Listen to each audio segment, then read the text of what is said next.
everybody, welcome back to Tea Time with Aloha and Coco. And today on Tea Time Travels, we are answering all of your cruise ship questions. So a couple of weeks ago, I posted a poll on my Instagram stories, Tea Time with Aloha and Coco, and I asked you guys to basically ask me anything that you had questions on in regards to either cruising or the Oasis of the Seas, the ship.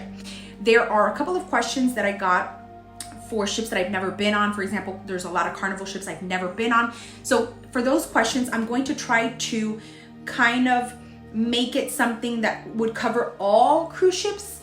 So if it's something particularly related to a specific ship for Carnival, I'm kind of trying to generalize that question. So let's waste no time and jump into our questions. Question number one that I got was, is it common to get really seasick on a ship? The answer really depends on one thing. Maybe not one thing, but the rule of thumb is the bigger the ship, the less likely you are to get severe seasickness. However, if you are a first-time cruiser and you're probably not familiar with the feelings of seasickness, I would highly recommend you take the seasick patches, take whatever medication you can get on land before you get on the ship so that you are able to access these things without any issues. Do ships move? Yes. Especially during certain times of the year, the water's a lot rougher, so you do get that that kind of movement in the ship where you feel everything rocking. I will say, from my experiences, the smaller ships really do cause that. The larger ships, it's really hard to tell. That doesn't mean you can't. So if I had to give you a direct answer, are you going to get seasick? Prepare for it. But I get motion sickness very easily. Like, I'll throw up. I have vertigo. So my recommendation to you, take everything that you need to help you. But if you're going on an Oasis class ship or higher, you're probably not going to feel it as bad. If you're going on a ship that is smaller than an Oasis class ship, you probably will feel it. It also depends on the time of the year. So prepare for it and pray that you really don't have to deal with it. So I got asked what my favorite floor is on the Oasis of the Seas. If I had to pick a floor and I had to pick where I'd like to stay, what would it be? I would highly recommend, it's just me, I do not like oceanfront. I personally don't like it. There's people who, like, that's what they're there for. They want to see the ocean. So more power to you. If you're going to stay on a level that you'd like to have an ocean view, I would probably recommend either the 11th floor or the 10th floor. I think that's a great area to be at. But if I had to choose what my balcony view is, I would choose one of two. I would either get a balcony view to Central Park or a balcony view to the boardwalk. Those are my preferences. I love to wake up in the morning and I love to see anything but the ocean, if I can be completely honest with you. I would love to see the boardwalk filled with people having fun or the beautiful greenery of Central Park. The next question, is gratuity included in what you pay? The answer is yes. So gratuity will be included, and I'm talking about the Oasis of the Seas ship and Royal Caribbean. The gratuity will be included and you get charged a certain amount per day per person who's really designated to you. So the person taking care of your cabin, they're going to be paid gratuity directly from your payment, your form of payment on a daily basis. So just to give you an idea, I'm not saying this is the total amount, but let's just say it's $1 per day. You will be charged $1 per day for that person handling your stateroom, $1 per day for the person in the dining room who is attending to you. You will be charged gratuity on a daily basis for these individuals who are designated to you. It is entirely up to you whether you choose to leave something for them at the end of the cruise. You will get a little white envelope and you can leave extra and hand it to them at the end. Next question I got was, is all food and drinks on board included with what you pay? The answer is no. There are specialty restaurants and then there's regular restaurants. So the specialty restaurants are anything that I've mentioned in any of my prior episodes that are the specialty restaurants. So you have on Oasis of the Seas in specific, there's an Italian restaurant that you have to pay out of pocket. There is 150 Central Park, you pay out of pocket. Chops Grill, you pay out of pocket. Johnny Rockets, pay out of pocket. Playmakers, you pay out of pocket. Vintages, pay out of pocket. There is a couple of more areas. Oh, the barbecue location, you pay out of pocket. And then there's restaurants that are available for you all day and you don't have to pay. Some of these are a Local Fresh, which is the Mexican restaurant on board the Oasis. You have the Royal Ballroom or the Royal Dining Room, where you eat every night for free. You have the Windjammer, which you can have breakfast, lunch, and dinner completely for free. You have Sorrento's for free. You also have Park Cafe, which is a healthy option on deck number 8, which is also for free. Now, that's covering food. So you have that option. You have places where you can get finer items off a menu and you pay, and then there's things that you can get for free. If I can be completely honest with you guys, there's a lot of things that you can find for free that you're gonna pay for in other restaurants. So just be vigilant, be mindful. One of those things was the wedge salad. You basically pay for it at 150 Central Park, or Chops Grill, but you can get it in the dining room for free. So just look through the menu. But if you wanna have like a filet mignon, or if you wanna have like lobster or something really, really, really nice. Oh, and also Izumi is another one of those restaurants that you have to pay for, but I highly recommend. So if you have these options, you can make, better choices for yourself, what you prefer. But just know that there's free dining options every single day, and then there's options where you pay. So it's up to you. Now we're gonna talk about drinks. Any alcoholic beverage that you have on board, you have to pay for. Now, this is of course, there's a lot of things that you have to consider. If you're staying in a star class suite, a family suite, something major, chances are a lot of these things are already included in it. So it just depends on whether or not you're staying in one of the suites. And if you're not staying in one of the suites, then there's gonna be things you pay for, if you choose to. Another thing is the water on board. If you didn't know, you can order a whole case of water bottles and they have it delivered to your room. So you can have water in your room during your whole cruise stay.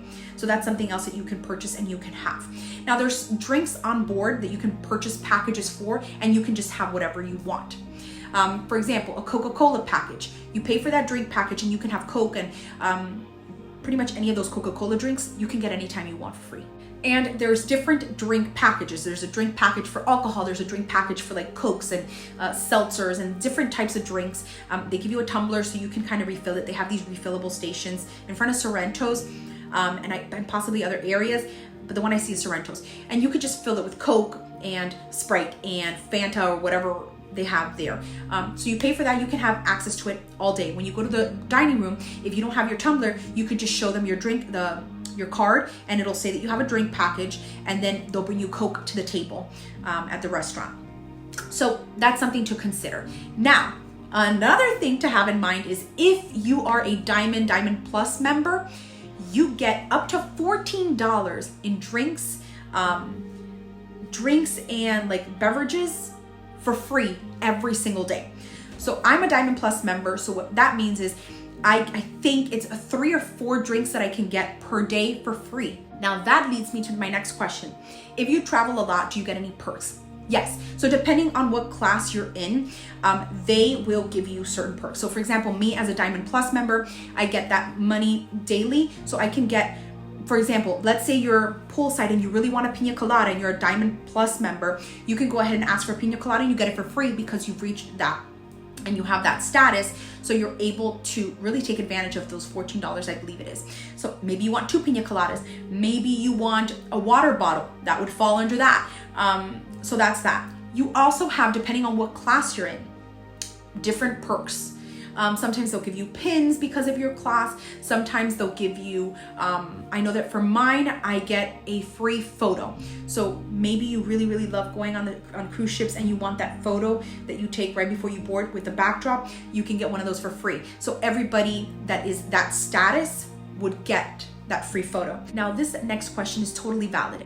Don't you get bored of cruising for such long periods of time? The answer is, it all depends on the cruise you choose. That is why I'm so adamant about you guys traveling on cruise ships like the Oasis class and higher. The reason I say this is because I've been on so many cruise ships. When I say I've probably been on every cruise ship. Maybe not all of them, but I've been on a lot of cruise ships. All of the Royal Caribbean ones. Some from Carnival and some from Disney. And I can tell, and Celebrity. I can tell you that there's a cruise ship for everybody. If you are a couple that's retired and you just want to relax and you don't want a whole lot of noise and things like that, Celebrity is for you. If you are going just for your kids to have a good time, go to Disney. And if you want family fun, go to Royal. And if you want young people fun, go to Carnival. There's a cruise ship for every single person. I love Royal. Now, if you're going to go on a Disney cruise ship, you have to be prepared for it to be all about your kids. That's a valid point. You guys know I love Disney. Like, I love Disney and I love Universal, but I just can't do a Disney cruise. I want there to be activities for all of us to enjoy all the time. And I have found that Disney is probably not it for me right now. However, if it's a trip that I'm treating my kids to because it's their birthday or a major celebration, I will do Disney because I know my children are going to enjoy it. However, if I had a vacation period time and they tell me you can pick where you'd like to go, what ship you'd like to be on, I'm gonna pick Royal, Oasis Class and higher every single time. I will not do anything less than the Oasis Class because I feel that I love the setup of an Oasis Class ship and over, and anything under that is just not good. Like, I feel like I got used to a certain way and it's gonna be hard for me to not. So my recommendation, research what cruise you're going on. Look at what year the cruise was built on. So just research the cruise. This one was a good question. It was more like a personal thing. Would you rather one really, really nice, expensive trip on a cruise ship a year or every 2 years, or many little ones throughout the year? I would do one really good ship, one really good trip before a whole bunch of little ones. And the reason I say this is because it's really time consuming and it sucks your energy every time you have to pack and unpack and all that stuff. So if I had to be doing that, consistently, I would hate it. But if I get really, really excited about one trip, I know that I can save for that one trip. I can go shopping for clothes for that one trip, really get excited. And I would do one really good cruise ship once a year or once every 2-3 years than to do many little ones. This is another question I feel is more personal, but I'm gonna answer it regardless because you guys are, if you're watching, chances are you're probably a parent and you have these questions.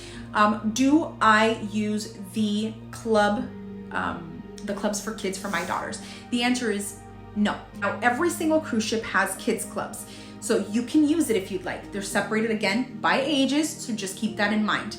The question that this parent asked me was a personal opinion. I wanted to share all the questions that I got asked because a lot of you guys have the same questions and you probably don't know me and you probably don't want to ask me a question. So I'm just going to answer everything I got. The parent that asked me said, would you leave your daughters in the kids club? My answer is no. I would not leave my girls in the kids clubs. I don't want to. If you guys want to use that resource, go for it. The kids have a tremendous time. I had a fantastic time going to the kids clubs when I was Aloha and Coco's age, but I don't want to take them. I don't want to leave them. I don't know. I don't know these individuals. It's not like school where they go to school and they see these teachers every single day. No, these are people I just met this morning, So I'm not into it. I will say that if not all Royal Caribbean ships and most of them, they have a family playroom. And I go in with the girls and they play. It's like that McDonald's old style, like the little slides and all that stuff. They have things like that, beautiful, brand new in Royal Caribbean family rooms. So I go with the girls, I sit down, and they could be playing, I could play with them. If I'm really tired, I could sit down. You could read a book if you want. They have beautiful chairs there for parents. And you can have a good time and be present with your kids. They also have family science experiments, and I participated in every single one of those with the girls. So there's a lot of things that you can do with your kids that you're present with them. But I got asked if I would, and I said the truth. No, I wouldn't leave them in a club. The next question I got is, will you gain a lot of weight on a cruise ship? Simple answer, yes, you will. Yes, you will. Even if you go to the gym, even if you eat healthy, you will gain weight on a ship. I don't know the technicality of it. I really don't know the science behind it. All I know is my husband, my family, they really tried to eat super clean. They were exercising every single day. They used the gym every single day, and everybody came back 5 pounds heavier. I don't know the science behind it. I don't know if they're retaining a lot of water. I don't know but you will come back heavier. And if you don't come back heavier, share that information with me because that's crazy. With that being said, ladies, if I can offer you any piece of advice, take comfy clothes. We all get super excited with the nice tight little dresses and with the high heels. I promise you by day 3, you're dropping off those heels and you're wearing your comfy, loose fitting clothes. Just go comfy. Enjoy your trip. Next question I got, is it mandatory to get dressed up for Captain's Night? No, you don't have to. I know that they really look, if it's a Captain's Night and you're going to the formal dining room, they try not to go in sandals and a tank top. You know, if you're gonna do it, do like a nice little fitting, like a loose fitting dress, something like a little bit more elegant. Try not to look like you just came from the pool for that. But even if you want to look like you just came from the pool, then go eat at the Windjammer. They have tons of options for you at the Windjammer. But no, it's not mandatory for you to dress uncomfy on your trip. If you don't want to dress up, don't do it. Go to one of the other dining options. Go to the Windjammer. Go get a pizza at Sereno's. Go to El Loco Fresh Taco. Go to the barbecue spot. Enjoy your trip. Don't get dressed if you don't want. Get dressed, just don't do it formally. The next question I got is there any type of excursion you highly recommend? It really just depends. Half of me is super into exploring new places, and I got that from my husband. He really loves to explore and try new things. And my mom and my dad are kind of we want to shop local and we want to eat local, and they want to do locals things. So I have a little bit of everything inside. So my suggestion is, if you're going on a cruise and there's a specific place you're going to, whether it's Jamaica, Curacao, Bahamas, any place in the Caribbean, Europe, just let me know where you're going down below and I'll tell you, this is my recommendation for this location or for this port. Be very mindful that times are very different. Sometimes you'll go to Jamaica and you'll have 6 hours. Sometimes you'll go to Jamaica and you have 10. So it really just depends on where you're going and how much time. Let me know and I'll tell you what the best option is for your port where you're going to be traveling to. I got asked another question. This one was, what is your favorite free food on the ship and which one is your favorite specialty restaurant on the ship? Well, I'm going to jump into the free because the free is my #1 spot aboard the whole ship, and that's El Loco Fresh. Again, this is the oasis of the seas. El Loco Fresh is my favorite spot to eat. It is completely free, but even if it wasn't free and I had to pay, I would pay to eat there because I absolutely love El Loco Fresh. Mexican food, delicious. Now, my favorite spot for food that I have to pay, I would probably go with Izumi. I like Izumi because you have a little bit of a show and I really like the food and it's just good. So I would highly suggest that. Okay, so now I'm going to give you guys a couple of recommendations. So the first thing I'm going to recommend is, if you're going on a cruise ship, get off at every port. If you've visited before and you really have no interest in getting off, then don't. You can enjoy the cruise ship's amenities. A lot of the places I've traveled to, I have already been to a number of times. So what I like to do is, since the ship is going to be clear, that's where we take advantage and we do rock climbing, we do table tennis, we do scavenger hunts, we do activities on board that otherwise would be completely packed and full and you wouldn't have a chance to otherwise. So that's my suggestion. Get off at every port and explore every port. That's #1. Next recommendation, go ahead and go to the Windjammer for breakfast, for lunch, and for dinner at least once. For breakfast, it's probably your best bet because they have the best options, but you also have another option at Park Cafe. Try the Windjammer for at least one breakfast. Try the Windjammer for at least one lunch. And try the Windjammer for at least one dinner. You already have the royal dining room that you go every night. And it's very, very nice and very elegant and you have the beautiful menu. But I promise you, you will not regret if you skip one night at the royal dining room and you go to the Windjammer for dinner. You're going to love it. Ladies or anyone with long hair,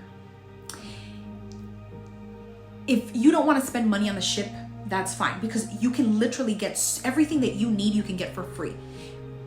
But if I can recommend anything to you, my highest recommendation, if you're going to spend any money on the ship, spend it on the wash and blow dry of your hair. I've said this in every video. Spend it on the wash and blow dry of your hair. If you went out and need to wash it for the beach, after the beach, just wash your hair and blow dry it on the ship. Don't do it in your room. The blow dryer, first of all, that's the speed. The shampoo is going to dry your hair, so that means you would have to bring your own blower dryer and your own products for your hair. If you do that, you're going to boil in that room because rooms are rather small, so you're going to boil with that hair dryer. Now, if you wash your hair every single day, then definitely don't do that. Unless you have the means for it, then go have fun. But I wash my hair once a week, and I am going to tell you, it is such a chunk of time that is wasted if I have to wash and blow dry hair for all three of us. It usually takes me to wash my hair and both of my daughters' hair, wash, comb, and blow dry. Bang, mommy. It usually takes me about 4 hours for me and the two girls. And that's with like the best hair products here at home and a great blow dryer. So you can imagine what it's like with a little blow dryer in the rooms. So my recommendation, if you're going to spend any money on the cruise, spend it on washing and blow drying your hair at the salon. Once you come back on the ship, that's it. I'm telling you, you're gonna thank me later. And the last recommendation I'm going to give you is check your app. Have that app, download that Royal Caribbean app. And once you download that Royal Caribbean app, you're going to see that every hour on the hour, there's multiple activities. Try everything that's for free at least. Go ahead and try everything. Go ahead and go to all the scavenger hunts. Go ahead and go to all of the fairs that they're hosting on the boardwalk. Go ahead and go to all of the family science activity events that they have. Go to all the dance classes. Do everything, because you're going to find that you are going to enjoy your cruise so much more if you try everything. It's a lot of fun. Girls, let me ask you a question. What is your number one recommendation for people that are going on the cruise? Like, if we were grown-ups, No. Don't worry about being a grown-up. Yeah. I'm talking about you now. Is there something that you really love to do on the ship that you highly recommend for any other kids that are watching? To do the cupcake class. There's a cupcake class and you decorate Good. The cupcake class, you do have to pay for that, but it's so much fun. So much fun. Anything else? The rock climbing. Rock climbing, so much fun. Do all the sports. Enjoy all of the sports. And don't forget to go do karaoke. So that's it for today's video. If you guys have any other questions, make sure to leave them down below. I'll be so happy to answer you guys. I tried to answer what you guys had questions on. I tried not to really create too many of my own questions, because if I do that, I'll be here for 3 hours. So if you have questions, comment them down below. I'll answer you. I hope you guys are in the process of creating what's going to be the best vacation ever. Thank you guys so much for joining us for today's video. Don't forget to click like, comment, share, and subscribe. Follow us on Instagram at Tea Time with Aloha and Coco, and I'll be back. I'll be back next week with another Tea Time Travels episode. Until then, don't forget, stay magical. Tune in next Sunday for another Tea Time Travels episode.